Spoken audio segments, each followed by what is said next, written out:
It's my understanding that General Idris, who is the leader of the mainstream, the group that's affiliated with the coalition, who was visiting Paris, decided to go back to address that question.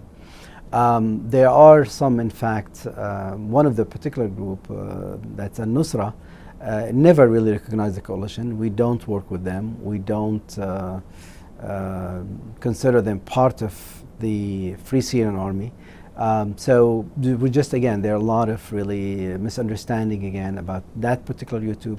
But there is the last point I would say on this growing rift between the mainstream Free Syrian Army under the command of Salim Idris and the extremist groups. Less optimistic. I mean, Syria now. Al-Nusra was the only group that we never had relations with, was never part of the Free Syrian Army. But the other two groups, I think one of them, al-Tawheed, was close to the Supreme Military Council. And that's why General Idris, in fact, is back.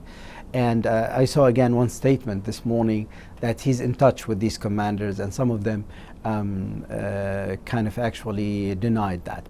It's not a domestic conflict anymore. It's a region. I mean, there's been a growing, in fact, of the kind of presence of the extremists, and this is due to the lack of support of the moderates by our friends and allies. This is something we've been saying for a long time and expecting. In fact, our warning to the international community, if you don't take this opportunity to reach a political solution along the lines of Geneva, which in fact don't leave a room for Assad, you will not have a partner in few months, in a year, and so on and so forth.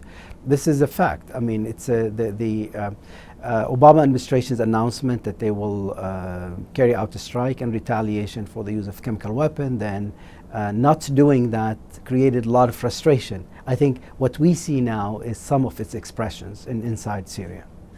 Where do you think we'll be next year at this time? The longer we wait, the more even difficult it's going to become, because we are dealing with, you know, the rising forces of extremism. We are dealing with the prospect of a failed state. Nothing is going to be, in fact, left to save of Syria.